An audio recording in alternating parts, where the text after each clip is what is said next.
कहते हैं ये जो एपिगैस्ट्रिक पेन है यानी कि मैदे में लोगों को दर्द होता है, लग रहा है कि पता नहीं अंदर कुछ एसिड जमा हो जो गया। नमकीन चाय है, नमकीन चाय को यह है कि उसमें एक तो नमक होता है, ठीक है ना, सॉल्ट बहुत ही ऑयली स्पाइसी चीजें खाते हैं, इनका ज्यादा हो सकता है या एसिड रिफ्लक्स ज्यादा हो सकता है। Fatty liver grade 1 grade 2 grade 3 लोग बहुत ही परेशान हो साहब गए। काफी अच्छा क्वेश्चन है ये फैटी लिवर के बारे में। इसको बिल्कुल रिवर्स कर सकते हैं हम बाय आर मेजर। सर और एक चीज कॉमन हो गई है अब, वो है लिवर एंजाइम। लोगों को लिवर एंजाइम बहुत ही रेस हो रहे हैं।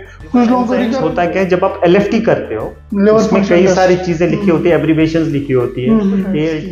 तो hepatitis A, hepatitis B, hepatitis C की तो वैक्सीन भी नहीं है। जी जी। तो इनमें से कौन सा जो है वो बॉडी से कभी क्लियर नहीं हो पाता। और हेपेटाइटिस सर कॉमन हो गई है गॉल ब्लैडर कैल्कुलाई, बहुत कॉमन हो गया gall bladder calculi. Gall bladder को रिमूव कर दिया, जिसके पास गॉल ब्लैडर है ही नहीं, वो उसको मतलब उसकी हेल्थ को क्या हो जाता है, क्या फिर ये कोई इफेक्ट करता है? ये बहुत जरूरी नहीं है।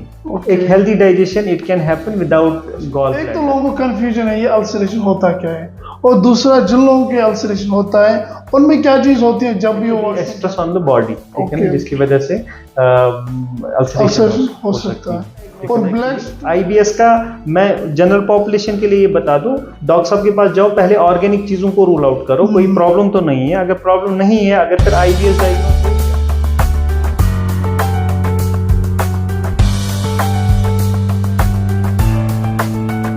अस्सलाम वालेकुम, वेलकम टू आवर शो जिसका नाम है योर हेल्थ आवर प्रायोरिटी, यानी आपकी हेल्थ की जिम्मेवारी हम लेते हैं। आज के हमारे गेस्ट बहुत ही स्पेशल गेस्ट हैं जिन्होंने इससे पहले काम किया है as consultant gastroenterology and hepatology at Fortis Memorial Institute Gurgaon Delhi. आज वो काम कर रहे हैं as consultant gastroenterology and hepatology at Noora hospital. Doctor Riyaz Ahmed Parra sahab, sir thank you for coming. Assalamu alaikum and thanks Mr. Anis for inviting me on your show. I follow you on your YouTube and Instagram also. Sir बहुत बहुत शुक्रिया, आपने अपना कीमती वक्त निकाला हमें देने के लिए, और जो हमारी ऑडियंस है इनको भी हेल्थ के बारे में कुछ इंफॉर्मेशन मिल जाए। सर सबसे पहले हम जानना चाहते हैं ये जो एपिगैस्ट्रिक पेन है यानी कि मैदे में लोगों को दर्द होता है, लग रहा है कि पता नहीं अंदर कुछ एसिड जमा हो गया है, ये क्यों इतना कॉमन हो गया है? क्या इसके कोई जनरल इश्यूज हैं या फिर मेडिकली कोई ऐसा इशू है जिसकी वजह से ये ज्यादा कॉमन हो गया है? कॉमन पॉपुलेशन के लिए मैं बता दूं, there are some specific points that are very important. उसमें सबसे ज़रूरी ये है कि ये एपिगैस्ट्रिक पेन जो बहुत देर से चल रहा होगा पेशेंट जो ओपीडी में आएगा, तो मेनली स्टोमक के डिसऑर्डर्स होते हैं, ठीक है ना, या हमारी जो इसोफेगस है उसके लोअर एंड फूड पाइप पे, हाँ उस पे होगा।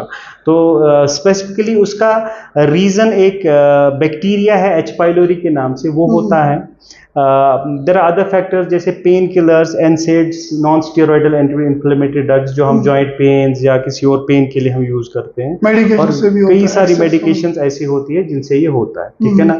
हमारी फूड हैबिट्स मैं बता दूं स्पेसिफिकली, तो कई सारी चीजें हैं जो हमारी प्रोसेस्ड फूड्स, या जो नमकीन चाय है, नमकीन चाय को यह है कि उसमें एक तो नमक होता है, ठीक है ना, salt in itself is causes the stomach problems. और दूसरा उसमें जो अल्कलाइन मीडिया हम बनाते हैं सोडा बाइकार्ब से, ठीक है ना, तो वो अल्कलिनिटी जो होती है वो भी हमारे म्यूकोजा को डैमेज कर सकती है। वो जो सोडा टाइप हम बनाते हैं, हाँ हाँ बिल्कुल, जिसमें उसके बाद जो मिल्क डाला जाता है, बिल्कुल बिल्कुल सेम। सो वो प्रॉब्लम जो वो जो ये है, उसमें स्टडीज हुई है हमारे स्किन से, जिसमें देखा गया है कि वो सॉल्टी जो है it's attributed, it's one of the contributory factors हमारे जो स्क्वैमस सेल कार्सिनोमास होते हैं उसमें देखा गया है, ठीक है ना। वो एक फैक्टर मैं समझता हूँ, और भी कई सारे फैक्टर्स है, ठीक है ना, जैसे स्ट्रेस इंड्यूस्ड अल्सर्स होते हैं, smoking is one of the factor, ठीक है ना। सर क्या ऑयली जो फूड लेते हैं ना लोग, ऑयली फूड ज्यादा खाते हैं, आप कश्मीर में देखते हैं बहुत ही ऑयली स्पाइसी चीजें खाते हैं, इनका क्या असर रहता है? या फिर जो लोग कहीं पोल्यूशन में काम करते हैं, फैक्ट्रीज में काम करते हैं, इनसे ये एपिगैस्ट्रिक पेन हो सकता है? आई वॉन्ट से टिपिकली नो, बट इसमें एक चीज मैं क्लियर करना चाहूंगा कि स्पाइसेस को हमने ज्यादा ही डेमोनाइज किया हुआ है, ठीक है ना। सारे स्पाइसेस बुरे नहीं है, there are many spices that are very helpful for the body, ठीक है ना। जैसे जिंजर होता है, गार्लिक होता है, जैसे हमारे फेनल सीड्स होते हैं, they have been shown in studies है हमारे पास कि स्पाइसेस काफी अच्छे भी होते हैं फॉर स्टोमक, ठीक है ना। उसमें जो कैप्साइसिन एक कंपाउंड होता है, हमारे चिलीज में होता है वो, ठीक है ना। वो बहुत क्वांटिटीज में लिया जाए तो इरिटेट करता है म्यूकोजा को, अदरवाइज मॉडरेट या माइल्ड क्वांटिटी में प्रॉब्लम नहीं है, ठीक है। रही स्पाइसेस की बात। नाउ कमिंग टू पोल्यूटेंट्स तो कई सारे ऐसे हैं जो डिलीटेरियस होते हैं फॉर आवर बॉडी, ठीक है ना, जो इंडस्ट्री से निकलते हैं, या नाइट्रेट कंटेनिंग सब्सटेंस जो नाइट्रेट्स होते हैं, वो भी हमारे स्टोमक को काफी डैमेज कर सकते हैं। और व्हाट अबाउट ऑयल, जो ऑयली फूड स्पेसिफिकली स्टोमक के लिए तो ये नहीं है, ठीक है ना। ऑयली फूड में एक चीज प्रॉब्लम है, ऑयली फूड लेने से ये होगा कि पेशेंट फैटी हो जाएगा। फैटी पीपल हैव प्रोपेंसिटी कि उनका रिफ्लक्स डिजीज ज्यादा हो सकता है, या एसिड रिफ्लक्स ज्यादा हो सकता है, वो चीजें हो सकती है, ठीक है ना। तो सर प्रिकॉशन क्या रहेंगे इस मामले में, अगर आप बोल रहे हो कि ऑयली भी, स्पाइसी, सारी चीजें कुछ है कुछ नहीं है, अब जिसको एपिगेस्ट्रिक पेन कंटिन्यू हो रहा है, वो मेडिकेशन भी ले रहा है, फूड भी खा रहा है, वो क्या प्रिकॉशन करेगा कि वो जो एपिगेस्ट्रिक पेन है उससे वो दूर। रही बात प्रिकॉशंस की मेनली प्रिकॉशन ये रहेगा कि आप कोई प्रोसेस्ड फूड्स या नाइट्रेट कंटेनिंग फूड्स, स्मोकिंग और पेन किलर्स को अवॉइड करें, ठीक है ना। मेरी तरफ से तो यही रहेगा।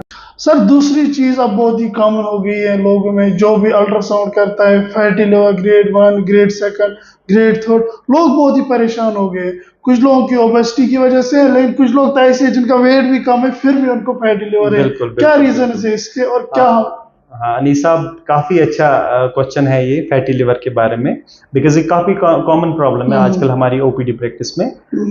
फैटी लिवर असल में होता क्या है कि लिवर में एक खास क्वांटिटी से ज्यादा फैट जमा हो जाना, ठीक है ना। जो 5% जो नॉर्मल क्वांटिटी फैट की होती है, उससे ज्यादा फैट लिवर में जमा हो जाए तो उसको फैटी लिवर बोलते हैं। फैटी लिवर एक डिजीज स्पेक्ट्रम है बेसिकली। फैटी लिवर शुरू फैट जमा होने से होता है, ठीक है। ये आगे बढ़ के फिर लिवर में एक इन्फ्लेमेशन करेगा जिसको नॉन अल्कोहलिक स्टेटोहेपेटाइटिस बोलते हैं, ठीक है। और जिससे आगे जाए तो फिर सिरोसिस, यानी कि लिवर में फाइब्रोसिस भी कर सकता है, जो रिवर्सिबल नहीं है। और आगे जाके देखा गया है कि लिवर में कैंसर्स भी हो सकते हैं, ठीक है ना, जिनको हेपेटोसेलुलर कार्सिनोमा बोलते हैं, कम परसेंटेज में वो भी देखा गया है। सो एक जो पहले लिवर की प्रॉब्लम्स हमारे पास होती थी, सिरोसिस के रीजन जो होते थे, फाइब्रोसिस के रीजन जो सबसे कॉमन था पहले वायरल था। अब ये वो कम होके this fatty liver, this NAFLD has become one of the common factors जिससे सिरोसिस हो जाता है, ठीक है ना। सो इसको रोकना बहुत इंपॉर्टेंट है, और इसको हम बिल्कुल रोक सकते हैं एक खास स्टेज तक, नॉन अल्कोहलिक स्टेटोहेपेटाइटिस स्टेज तक, जहां पे लिवर में इन्फ्लेमेशन आया है, वहां तक से इसको बिल्कुल रिवर्स कर सकते हैं हम बाय आर मेजर्स, एक्सरसाइज करके, कुछ मेडिकेशन जो डॉक्टर साहब लिखते हैं, ऑल्दो कोई खास मेडिकेशन इसके लिए अभी तक स्पेसिफिक है नहीं, कई सारी मेडिकेशन हम यूज करते हैं और जिनमें एविडेंस भी है कि वो काफी बेनिफिशियल भी है, और जो हमने देखा हुआ है कि रिवर्स हो जाता है, ठीक है ना। और ये grade 1, grade 2, grade 3 quantity of fat पे होता है, असल में कितना है लिवर में ये फैट, उस हिसाब से होता है।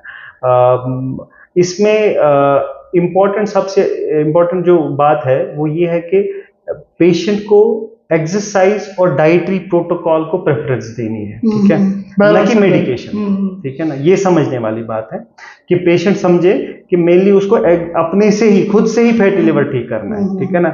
डाइटरी मॉडिफिकेशंस में खास डाइटरी मॉडिफिकेशन ये रहेगा कि हमारा फैट जो डाइट में होगा वो थोड़ा कम होगा, डाइट चार्ट बनेगा जिसमें प्रोटीन कंटेंट, न्यूट्रिएंट कंटेंट तो नॉर्मल ही रहेगा उसका, बट फैट कम हो जाएगा।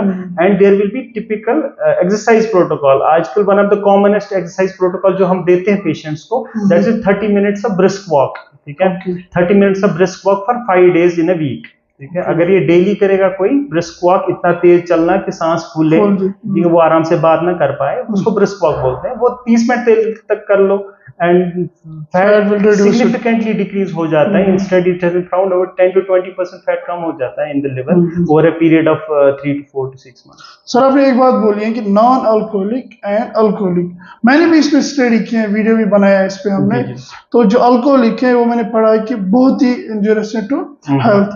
तो ये अल्कोहलिक फैट ज्यादा डेंजरस है या फिर नॉन अल्कोहलिक फैट ज्यादा डेंजरस है? ये फैटी लिवर जो है, ठीक है ना, फैटी लिवर पहले होता था अल्कोहलिक्स में देखा जो गया कि था, अल्कोहल ठीक है ना? शराब पीते थे। मतलब जब से ये सिडेंटरी हैबिट्स आए, फैट ओबेसिटी ज्यादा हो गई, तो नॉन अल्कोहलिक फैटी लिवर जो आया, इट हैज ये अब ओवरटेक कर रहा है हमारे अल्कोहलिक फैटी लिवर को। बहुत ज्यादा कॉमन है क्योंकि हमारी मेटाबॉलिक ये जो non alcoholic fatty liver disease ये मेटाबॉलिक स्पेक्ट्रम में आता है। जिस स्पेक्ट्रम में डायबिटीज, हाइपरटेंशन, ओबेसिटी आती है, उस स्पेक्ट्रम में it is one of the metabolic syndrome असल में, ठीक है ना। इसलिए it is associated with all these सारी डिसऑर्डर्स के साथ है। सर तो हम कह सकते हैं कि कुछ लोगों का वेट ज्यादा है, कुछ लोगों का वेट कम है, क्या वेट के डिपेंड पे नहीं होता है? कुछ लोगों को ओबेसिटी होती है, कुछ लोगों का कम वेट होता है, लेकिन फिर भी फैटी लिवर होता है। यस, तो काफी अच्छा सवाल है। देखो, फैटी लिवर को हम ओवरवेट के साथ, ठीक है ना, वेट के साथ बिल्कुल जोड़ना भी सही नहीं है, बिल्कुल अलग भी करना सही नहीं है, ठीक है ना। सो फैटी लिवर के लिए कई सारी चीजें असल में कंट्रीब्यूटरी फैक्टर्स, इसमें जेनेटिक्स का इंपॉर्टेंट रोल है, ठीक है ना। जेनेटिक्स का इंपॉर्टेंट रोल है, डाइटरी पैटर्न का इंपॉर्टेंट रोल है, ठीक है ना। ऑफ कोर्स वेट का रोल है, ठीक है ना। वेट का रोल है, जिसका फैट ज्यादा होगा तो लिवर में भी फैट ज्यादा होगा, but it depends upon actually the genetics and the जो हमारे जो रिसेप्टर्स होते हैं, इंसुलिन रेजिस्टेंस का पैटर्न जो होता है उस पर डिपेंड करता है कि फैटी लिवर किसको होगा किसको नहीं होगा। बट यस, फैटी ज्यादा ओवरवेट में हो जाता है, ठीक है, और डायबिटीज और मेटाबॉलिक सिंड्रोम्स के साथ एसोसिएटेड। और वो लोग जिनका वेट कम है फिर भी फैटी लिवर है, उनके लिए आप क्या कहते हैं? उनके कई सारे फैक्टर्स है, जेनेटिक फैक्टर्स है, ठीक है, हार्मोनल फैक्टर्स है जिनको हो जाता है। जैसे आपने देखो प्रेगनेंसी में फैटी लिवर हो जाता है बिकॉज हार्मोन्स उसके कई सारे रेस्पॉन्सिबल है। तो it's not only fat and ये वाला पोर्शन ओवरवेट होना, many other factors are there जो फैटी लिवर के साथ वाबस्ता है। सो जनरल लोगों के लिए क्या क्या प्रिकॉशन है? आपने तो बोला बैलेंस डाइट, आपने बोला एक्सरसाइज करना है रेगुलर बेस पे। जनरल लोगों के लिए दो चीजें मैं बोलूंगा, एक exercise protocol, at least 30 minutes of brisk walk for 5 days in a week, और डाइट फैट रेस्ट्रिक्टेड रहेगा। अब फैट रेस्ट्रिक्टेड किसको बोलोगे आप? जो हमारे कार्ब्स होते हैं, ठीक है ना, कार्बोहाइड्रेट डाइट जो होता है, ठीक है ना, कार्बोहाइड्रेट जो यूटिलाइज ग्लूकोज नहीं होता वो असल में फिर फैट बन जाता है, ठीक है ना। सो हमारा जो कार्बोहाइड्रेट इंटेक वो उतना ही होना चाहिए जिस तरह की हमारी एक्टिविटी होगी, ठीक है ना। अगर उसमें अलग से डाइट चार्ट्स होते हैं कि mild activity, moderate and severe कौन कितना लेगा, ठीक है। जैसे जो लेबर वर्क क्लास होगा उनकी रिक्वायरमेंट ज्यादा होती है, कैलोरी रिक्वायरमेंट, जो सिडेंटरी क्लास होगा उनकी कम होती है। तो they have to keep it like that कि अपनी रिक्वायरमेंट के हिसाब से कैलोरी इंटेक करें कि ज्यादा जो एक्स्ट्रा कैलोरीज होती है उसको फैट बन जाएगा, ठीक है ना। सिंपल लोगों के लिए ये है कि वो अपनी कैलोरीज को वैसे करें और फैट को रेस्ट्रिक्ट करें। फैट को रेस्ट्रिक्ट करना ये नहीं होता कि हमारे में तेल बंद कर दो या घी बंद कर दो, तेल बंद कर दो, ठीक है। तेल के लिए बहुत ही ज्यादा ये हमने तेल को भी लिया है, ठीक है ना। तेल में से I will keep it like healthy oils लो आप, ठीक है ना। आप groundnut oil, coconut oil, olive oil, सारे ऑयल्स लो आराम से, ठीक है ना। नॉट इन नॉर्मल क्वांटिटी जो हम लेते हैं, ठीक है ना। And ghee, desi ghee is very good. It has been shown कि देसी घी इज बहुत ज्यादा डिलीटेरियस है नहीं, but of course quantity has to be normal, maintain जो हो, ठीक है। और बहुत ज्यादा सैचुरेटेड फैट्स बिल्कुल ना ले, ठीक है ना। पॉली अनसैचुरेटेड फैटी एसिड्स जिनमें ज्यादा होते हैं, ठीक है ना, वो ले। सर और एक चीज कॉमन हो गई है अब, वो है लिवर एंजाइम। लोगों को लिवर एंजाइम बहुत ही रेस हो रहे हैं, कुछ लोगों को रिकरेंट रेस हो रहे हैं, क्या रीजन है इसके? और फिर प्रिकॉशनरी क्या रहेंगे इसके measures? For common audience I will tell, liver enzymes होता क्या है, जब आप एलएफटी करते हो उसमें कई सारी चीजें लिखी होती है, एब्रिविएशंस लिखी होती है। एएलटी जिसको एसजीपीटी बोलते हैं, एएसटी जिसको एसजीओटी बोलते हैं, ठीक है ना, एएलपी। ये असल में मुख्तलिफ एंजाइम्स है जो लिवर के मुख्तलिफ डिफरेंट सेल्स रिलीज करते हैं। जैसे लिवर की जो हेपेटोसाइट अपनी सेल होती है वो ALT बनाती है, जो हमारी पित्त की सेल्स होती है यानी कि बाइल वाली सेल्स वो एक अलग एंजाइम बनाती है, ठीक है ना। वही उसी के हिसाब से इसका पैटर्न होता है, ठीक है ना। इसकी प्रॉपर इंटरप्रिटेशन टेस्ट की जो डॉक्टर साहब भी कर सकता है, इसको लिवर LFT को खुद से इंटरप्रेट ना करें, प्रॉपर है कि डॉक्टर साहब को दिखा के वो इंटरप्रिटेशन इसकी बेटर दे सकता है। हमारी जो OPD में मोस्ट कॉमन जो ALT रेज्ड होता है पेशेंट्स का, वो हमने देखा हमारी प्रैक्टिस में ज्यादा यही फैटी लिवर की वजह से होता है, but it's not always fatty liver. इसका प्रॉपर एक वर्कअप होता है कि हम देखें कि रीजन क्या है। अगर ऐसा तो नहीं है कि हेपेटाइटिस B या हेपेटाइटिस C जो बहुत कॉमन है, ठीक है ना, पहले अब तो थोड़ा कम, अब तो कम हो गया है, ठीक है, पहले बहुत कॉमन था, या कोई और रीजन, कोई ड्रग ऐसा तो नहीं है जो ऐसा कर रहा है, ठीक है ना, या कोई ऐसी कंकॉमिटेंट ऑटो इम्यून डिजीज होती है, ठीक है ना, जो चल रही हो और डायग्नोज नहीं हो रही है, तो वैसा होता है। देयर आर मेनी फैक्टर्स की जिसकी वजह से लिवर एंजाइम्स रेज्ड आते हैं। तो इसको मेरा एक ही रहेगा कि आप डॉक्टर साहब को दिखा के इंटरप्रेट करा दें। सर आपने एक बात बोली हेपेटाइटिस की, तो hepatitis A, hepatitis B, hepatitis C की तो वैक्सीन भी नहीं है। जी जी। तो इनमें से कौन सा ज्यादा सीरियस है? A, B, C, D, E तक मैंने पढ़े हेपेटाइटिस, तो इनमें सीरियस क्या है? अगर किसी कोई है ऐसा बंदा कि जिसको वैक्सीन मतलब वो भूल गया है एट द टाइम ऑफ जब हम करते हैं इम्यूनाइजेशन, तब भूल गया है, तो अब वो कर सकता है वो वैक्सीन, उसका वो जो हेपेटाइटिस है उससे बच सकता है। निशा भी काफी सारे क्वेश्चन आपने एक साथ जोड़े हैं, ठीक है ना। इसका आंसर मैं ऐसे दूंगा कि हेपेटाइटिस ये जो 4 है A, B, C and E, D को रहने दो, D भी है, ठीक है ना, D का हम अभी डिस्कशन नहीं करेंगे। जो A और E है, ठीक है, ये वाटर बॉर्न, फूड बॉर्न होते हैं, ठीक है ना। ये हमारे गंदे पानी या उसमें इन्फेक्टेड मतलब वैसे फैल जाते हैं, ठीक है ना। और जो B और C है उनका ट्रांसमिशन पैरेंटेरल, मतलब उसका वो इंजेक्शन से फैलता है, अनसेफ सर्जिकल प्रैक्टिस से फैलता है, अनसेफ सेक्सुअल प्रैक्टिस से फैलता है, ठीक है ना। सो ये सारे जो फैक्टर्स होते हैं उनसे ये B एंड C फैलता है, ठीक है ना। ये वैसे ही फैलता है जैसे HIV फैलता है, ठीक है ना, B एंड C। A और E contaminated water, contaminated food, ठीक है ना, ऐसे फैलता है, फीको ओरल रूट से फैलता है, ठीक है ना। और इसमें सबसे खतरनाक कौन है, ठीक है ना, ये तो हम बता नहीं सकते बिकॉज ये सारे खतरनाक ही होते हैं, ठीक है ना।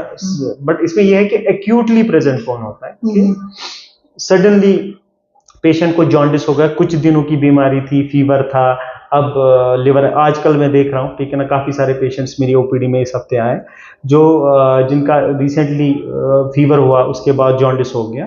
तो इसका कॉमन रीजन हेपेटाइटिस A है, ठीक है ना, हेपेटाइटिस A है। हेपेटाइटिस E भी ऐसा ही प्रेजेंटेशन करता है, लेकिन आजकल हेपेटाइटिस E हम थोड़ा सा कम देख रहे हैं, ठीक है ना। और हेपेटाइटिस E के इंपॉर्टेंस ये है कि वो प्रेग्नेंट फीमेल्स के लिए थोड़ा सा ज्यादा डेंजरस होता है, ठीक है, उनमें वो ज्यादा सीवियर इलनेस करता है, सीवियर लिवर डैमेज करता है, ठीक है। और हेपेटाइटिस A और E जो होते हैं, इनकी अच्छी बात यह है कि लिमिट, सेल्फ लिमिटिंग होते हैं, ठीक है ना। एक बार ये ट्रीट हो जाए, ठीक है ना, फिर इनका वो बॉडी एक इम्यूनिटी डेवलप करती है, फिर ये कंप्लीटली क्योर हो जाते हैं, ठीक है ना, ये इनका ट्रीटमेंट हो जाता है, ठीक है। अच्छा सर, रिकवर कर अच्छा सर, जो वैक्सीनेशन का है, इसमें वैक्सीन है, इसमें मैं ऐड कर दूं, हेपेटाइटिस B और C जो होता है, जो हमारी अनसेफ प्रैक्टिसेस से फैलता है, जो सर्जिकल प्रैक्टिसेस से फैलता है, ठीक है ना, वो क्रॉनिक हेपेटाइटिस करता है, ठीक है ना, मोस्ट कॉमन। इसमें B एक्यूट भी कर सकता है, बट मोस्ट कॉमन हमने देखा है कि ज्यादा क्रॉनिक ही रहता है। और ये लिवर का, जैसे मैंने फैटी लिवर में बात की, ये सिरोसिस भी करते हैं, हेपेटाइटिस B और हेपेटाइटिस C। और हेपेटाइटिस B जो है वो बॉडी से कभी क्लियर नहीं हो पाता, और हेपेटाइटिस C में ये है कि हेपेटाइटिस C क्लियर होता है, बट उसकी वैक्सीनेशन नहीं है। लेकिन प्रॉब्लम हेपेटाइटिस C में अच्छी बात है कि इनकी मेडिकेशन काफी इफेक्टिव आई है, ठीक है ना। ऑल्दो वैक्सीन डेवलप करना काफी डिफिकल्ट है हेपेटाइटिस C के लिए। रीजन ये है कि उसके कई सारे टाइप्स हैं, ठीक है ना, टाइप्स भी कई सारे, एक एक टाइप के काफी सारे सब टाइप्स हैं, ठीक है ना, अराउंड 60 सब टाइप्स हैं उसके। तो इट्स वेरी टफ कि वैक्सीन अभी तक आया, बट उनकी मेडिकेशन काफी इफेक्टिव है। और हेपेटाइटिस C का इलाज अब अच्छा होता है, बट हेपेटाइटिस B एक चैलेंज है हमारे लिए। Hepatitis B is always a challenge, क्योंकि हेपेटाइटिस B का जो पैटर्न है डिजीज बनाने का वो काफी टफ है, जो मैं common, not for common population के हम पूरा डिस्कस कर ले, but it's very smart virus एक है हेपेटाइटिस B। जो लिवर को डिफरेंट तरीके से इन्फेक्ट करता है और डिफरेंट तरीके से फैल जाता है। और वैक्सीनेशन जो हम इसकी करते हैं हेपेटाइटिस जो हम वैक्सीनेशन बिल्कुल प्रिवेंटिव है और बहुत इफेक्टिव है, अच्छी वैक्सीनेशन है और प्रिवेंशन भी अच्छा देता है। उसमें जो जनरल प्रोटोकॉल है हमारी हेपेटाइटिस बी वैक्सीनेशन का, with in 24 hours of birth हम बच्चे को देते हैं, फिर आफ्टर 2 मंथ्स एंड 6 मंथ्स वो 3 डोज होते हैं। और उसके बाद आप बूस्टर देना चाहें तो आप टाइटर करा सकते हो, anti hepatitis B surface titres होते हैं। अगर वो टाइटर लेस देन 10 है तो बेटर है बूस्टर करा दो। बेटर है कि वो टाइटर्स मोर देन 100 रखो, वो आपकी इम्यूनिटी बेटर रखेगा। तो हेपेटाइटिस बी के लिए वो प्रोटोकॉल है। अगर मान लो किसी इंसान को बर्थ के टाइम नहीं मिले है वो, तो कभी भी वो स्टार्ट कर सकता है वैक्सीनेशन प्रोटोकॉल।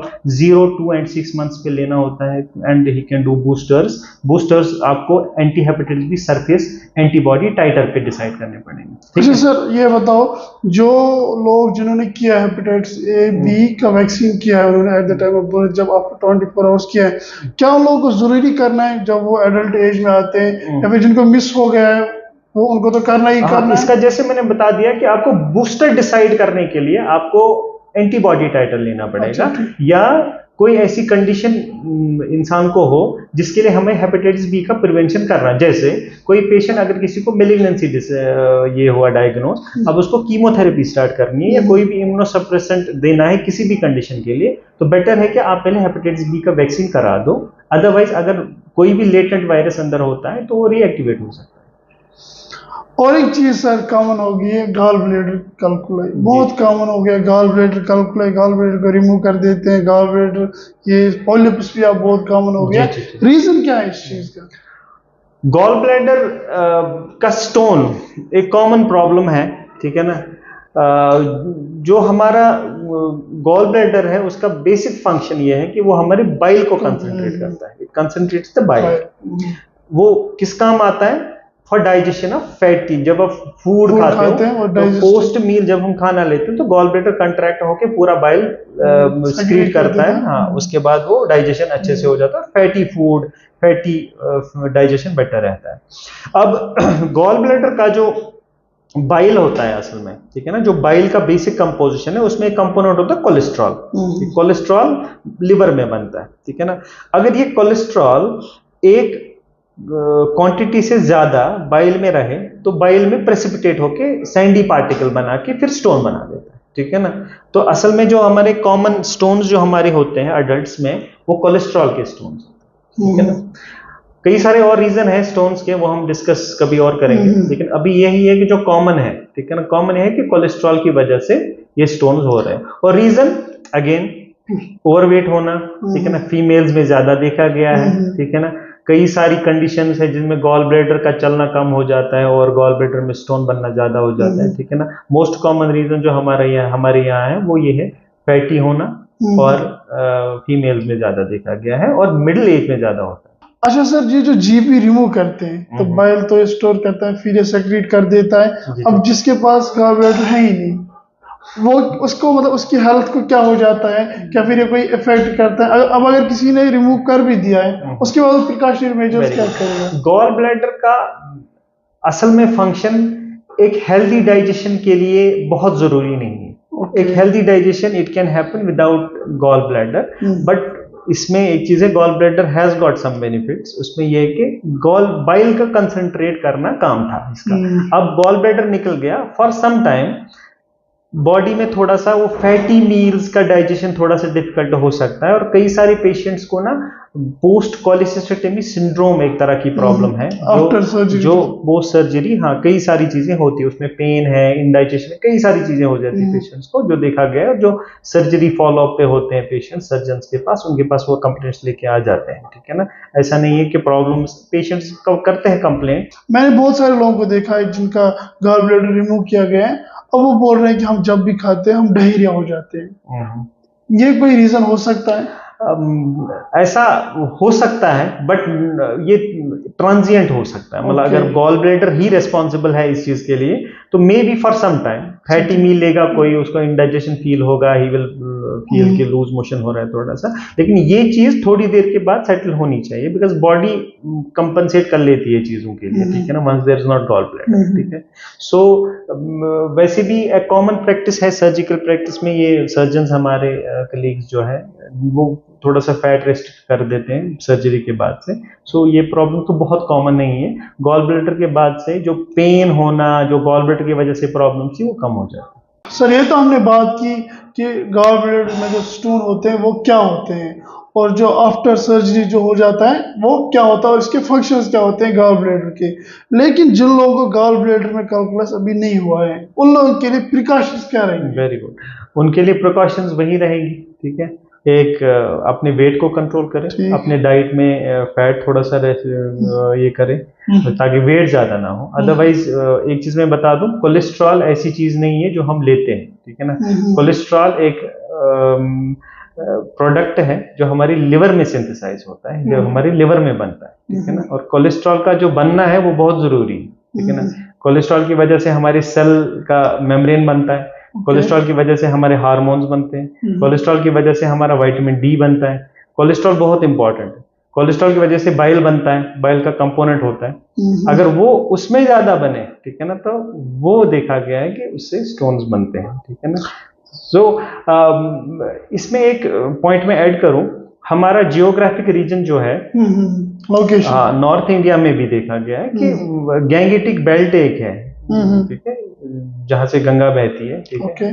सो उनमें ज्यादा ये गॉल ब्लैडर के problems, gall bladder stones and gall bladder cancer देखे गए हैं, ठीक है ना, नॉर्थ इंडिया में बहुत कॉमन।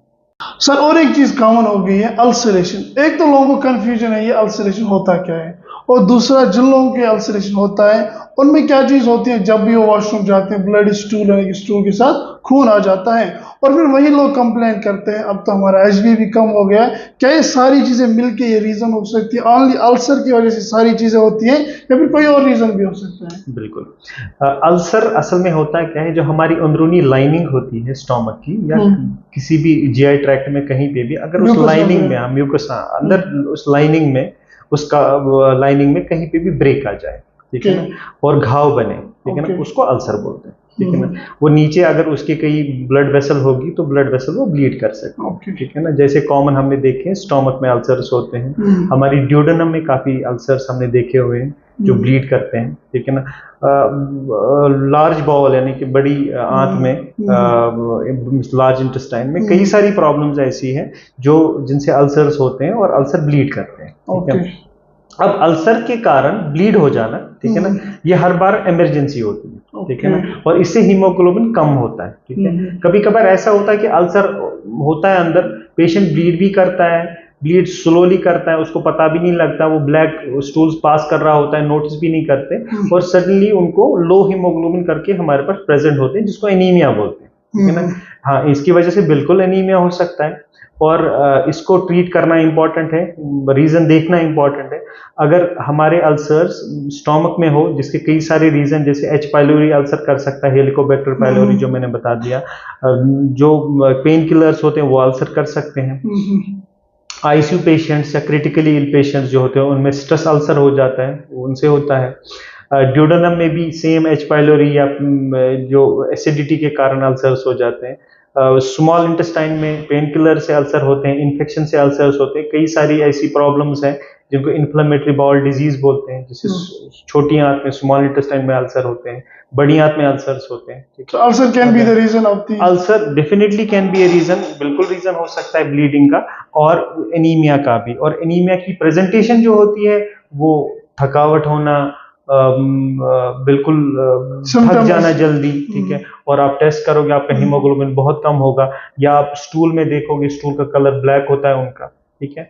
और जरूरी नहीं ब्लैक हो, कभी कभार एक कंडीशन होती है उसको ओकल्ट ब्लीड बोलते हैं, ठीक है ना। पेशेंट के अंदर कोई प्रॉब्लम होती है कि जो जिसकी वजह से थोड़ा थोड़ा सा ब्लड लॉस हो रहा होता है, जो वो नोटिस नहीं करते, जो हमारी माइक्रोस्कोप में दिखेगा, ठीक है। जो एनीमिया के इवैल्यूएशन में हमारा एक टेस्ट होता है कि हम स्टूल्स में वो टेस्ट करा के देख लेते हैं कि ओकल्ट ब्लीड तो नहीं है, जो ब्लीड आंखों से नहीं दिख रहा है, फिर उसमें इवैल्यूएशन करनी होती है, एंडोस्कोपी कोलोनोस्कोपी करनी होती है, ये देखने के लिए कि सोर्स कहाँ से है, कोई ऐसा कॉज तो नहीं है जो हम मिस कर रहे हैं। सर एक चीज आपने बताई जो मैं भी मुझे लगता है कॉमन लोगों को नहीं समझ आएगी, व्हाट इज स्ट्रेस, जो अल्सर आपने बोला ना, ये क्या होता स्ट्रेस अल्सर, बॉडी में कोई भी स्ट्रेस, कौन सा स्ट्रेस, जैसे आईसीयू में क्रिटिकल पेशेंट होना, ठीक है ना, उन पेशेंट्स को देखा गया है कि अल्सरेशन हो सकती है, ठीक है ना। इसीलिए आपने देखा होगा आईसीयू पेशेंट्स को हम प्रोफाइलैक्सिस प्रिवेंशन के लिए पीपीआई, पेंटोप्रोजोल या कुछ भी वैसा देते हैं, ठीक है ना, ताकि वो स्ट्रेस अल्सरेशन ना बने। अच्छा, मेंटल हालत ये हो जाता है because of, it's not because of वो वाला स्ट्रेस नहीं, it's actually stress on the body, ठीक है ना, जिसकी वजह से अल्सरेशन हो सकता है। और ब्लैक स्टूल और असल ब्लैक में इसमें मैं एक चीज ऐड कर दूं, सिंपैथेटिक स्टिमुलेशन, ठीक है ना, जो होता है, जो स्ट्रेस में भी हो जाता है, जिसमें एड्रेनलिन का रश ज्यादा होना, ठीक है ना, उसमें देखा गया है कि स्टोमक में एसिडिटी ज्यादा होती है, स्टोमक में प्रॉब्लम्स आ सकती है, ठीक है ना। सर ब्लैक स्टूल और ब्लैक मोशन सेम चीज है? Black stools and black motion typically अगर मैं बता दूं, वो ये होता है कि ब्लैक टायर, यानी कि एक बार में ब्लैक स्टूल्स बहुत हो जाना, ठीक है ना, लूज हो जाना, उसको हम ब्लैक मोशन बोलते हैं, ठीक है ना। और ब्लैक स्टूल्स हर बार ब्लैक मोशन नहीं होता, ठीक है ना। ब्लैक स्टूल्स कभी कभार ऐसे भी हो सकते हैं, हमने कुछ ऐसा खाया कि जिसकी वजह से ब्लैक हो गया, हमने आयरन के सप्लीमेंट्स खाए जिसकी वजह से ब्लैक हो गया, लेकिन वो लूज नहीं होता, ठीक है ना, वो यूजुअली नॉर्मल स्टूल्स होता है। सर और एक चीज कॉमन हो गई आईबीएस, यानी कि इरिटेबल बाउल सिंड्रोम, इसका तो नाम ही है, इरिटेट करता है बंदे को, बाउल सिंड्रोम है, कॉन्स्टिपेशन रहता है लोगों को अब जो ये एब्डोमिनल पेन ज्यादा रहता है, तो इसके रीजन क्या है और इसको हम प्रिकॉशनरी कैसे हम इसको ट्रीट करें? जी जी जी, आईबीएस काफी कॉमन टर्मिनोलॉजी यूज होती है आजकल। आईबीएस में मैं ये बता दूं कि आईबीएस हम पहले नहीं सोचते एज अ डॉक्टर, ठीक है ना। कोई भी गैस्ट्रोइंटेस्टाइनल प्रॉब्लम जो होती है उसको हम दो तरीके से डिवाइड करते हैं, एक होता है फंक्शनल, दूसरा होता है ऑर्गेनिक। ऑर्गेनिक मींस कि ऑर्गन में प्रॉब्लम है, ठीक है, जैसे अल्सर है, जैसे कोई मेलिग्नेंसी है, कोई इन्फ्लेमेटरी डिसऑर्डर है, इन्फेक्टिव डिसऑर्डर है, ठीक है ना, वो होता है ऑर्गेनिक डिजीज, ठीक है ना, डिजीज होना सच में। दूसरा था फंक्शनल, कि normal function but still there is symptom है, ठीक है ना। फंक्शनल डिसऑर्डर मींस के नॉर्मल फंक्शनिंग में ही प्रॉब्लम है, ठीक है ना। जैसे मान लो जिसको हम इरिटेबल बाउल सिंड्रोम बोलते हैं, ये एक्चुअल डायग्नोसिस ऑफ एक्सक्लूजन है, ठीक है ना, कि हमने बाकी डायग्नोसिस को रूल आउट किया, हमने अल्सर को रूल आउट किया, हमने मेलिग्नेंसी को रूल आउट किया, हमने इन्फ्लेमेटरी डिसऑर्डर को रूल आउट किया, इन्फेक्शन को रूल आउट किया।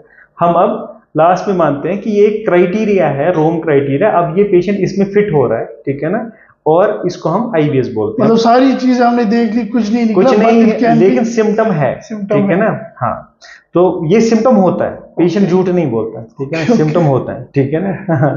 So this is IBS. IBS के टाइप्स होते हैं, कुछ लोगों को डायरिया प्रिडोमिनेंट होता है, ठीक है ना, जिनको ज्यादा लूज मोशंस हो, ठीक है ना, और पेन होता है, पेन इज द फीचर। और कुछ लोगों को कॉन्स्टिपेशन रहता है, कुछ लोगों को मिक्स्ड होता है, बीच में कॉन्स्टिपेशन अल्टरनेटिव में डायरिया, वैसे होता है। इस पे कई सारी स्टडीज हुई है टू अंडरस्टैंड ये होता क्यों है। इसमें एक रोल है जो रिसेंटली काफी जो फेमस है हमारी गैस्ट्रोफेटर्निटी में, वो है एक role of brain gut axes, ठीक है, गट ब्रेन एक्सीज और ब्रेन गट एक्सीज, ठीक है। असल में हमारे हमारे गैस्ट्रोइंटेस्टाइनल ट्रैक्ट और हमारे दिमाग के बीच में काफी काफी कम्युनिकेशन होता रहता है, ठीक है ना। कोई भी डिस्टरबेंस कहीं पे भी गट को इरिटेट मिसकम्युनिकेशन, हाँ, तो इसका रोल आया है। ओके, हाँ, उसमें अब प्रिडोमिनेटली अगर गट के सिम्टम ज्यादा है तो हम ट्रीटमेंट वैसे देते हैं, अगर ब्रेन वाले नर्व वाले सिम्टम ज्यादा है तो हम ट्रीटमेंट वैसे करते हैं। So it's a broad diagnosis actually. IBS का मैं जनरल पॉपुलेशन के लिए ये बता दूं, डॉक्टर साहब के पास जाओ, पहले ऑर्गेनिक चीजों को रूल आउट करो, कोई प्रॉब्लम तो नहीं है। अगर प्रॉब्लम नहीं है, अगर फिर आईबीएस डायग्नोस हो गया, ठीक है ना, देन आपके डॉक्टर साहब आपको they will try different medications के आपके सिम्टम्स को कंट्रोल करें, और आपके स्ट्रेस मैनेजमेंट और आपके जो लाइफस्टाइल मॉडिफिकेशंस जो हमने देखा हुआ है काफी सारे इफेक्टिव होते हैं आईबीएस को ट्रीट करने। अच्छा सर, जो आपने बोला है कि ब्रेन का मिसकम्युनिकेशन होता है, आम जो लड़का होता है, फिर आम जो पेशेंट होता है, उसको कहाँ पता चलेगा कि क्या चीज है, वो इस चीज को कैसे इम्प्रूव करेगा कि मेरा ब्रेन जो है वो असल में क्या होता है, वी एसेस इट, ठीक है ना। हम पेशेंट को हिस्ट्री लेके एग्जामिनेशन करके ये एसेस कर लेते हैं कि इनका प्रिडोमिनेटली क्या प्रॉब्लम है, ठीक है। जैसे किसी को स्ट्रेस है ज्यादा, ठीक है ना, स्ट्रेस की वजह से उसके सिम्टम्स प्रेसिपिटेट होते हैं, ठीक है ना, तो हम उसके स्ट्रेस को मैनेज करेंगे, ठीक है ना, वो वैसा है, ठीक है ना। So IBS will be treated automatically. तो ऑटोमेटिकली ट्रीट, वैसी चीजें हैं, ठीक है ना, it's not 100% what I am saying, but ऐसी चीजें ही है, ठीक है।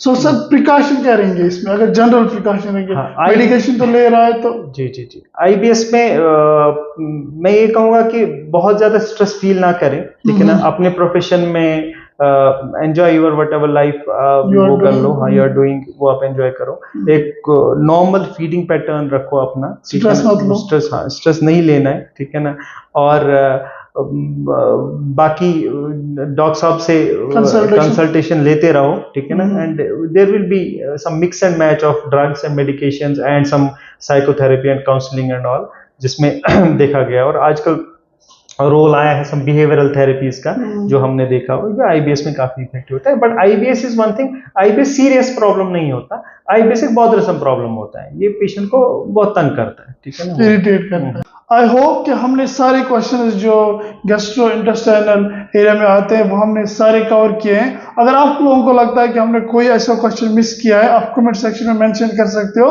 हम उस पर आगे भी काम कर सकते हैं। सर लास्ट में हम जानना चाहते हैं कि ये जो जीआई ट्रैक है इसकी हालत कैसे इंप्रूव करें, जो जनरल पब्लिक है? हाँ, जनरल पब्लिक के लिए मेरा एक खास एडवाइस ये रहेगा, eat healthy food, avoid weight gain, normal daily exercise किया करो, ठीक है ना, एक्टिव रखो अपने आप को, don't feel stressed, enjoy your work, अपना जहाँ पे भी काम कर रहे हो अपने काम को एंजॉय करो, बहुत ज्यादा अपने दिमाग को अपने गट में मत रखो, ठीक है ना, अपने गट से बाहर आओ, ठीक है, ईट fresh fruits, eat vegetables, eat what ever is healthy around you, जो भी आपके अराउंड है, बहुत ज्यादा प्रोसेस्ड फूड्स नहीं खाने हैं, बहुत ज्यादा ओवर फ्राइड जो होते हैं फूड्स वो नहीं खाने हैं, और अपने आप को जो भी कंटामिनेटेड चीजें हैं उनसे दूर रखना है, और safe precautions, safe practices, safe medical practices, safe sexual practices, और सेफ जो हमारी डोमेस्टिक प्रैक्टिसेस होती हैं वो कर लो, and you will be healthy always. Sir thank you very much कि आप इस प्रोग्राम में आए, अपना कीमती वक्त हमें दिया, और लोगों को इससे बेनिफिट होता है, so thanks a lot for coming. Thank you, thanks a lot.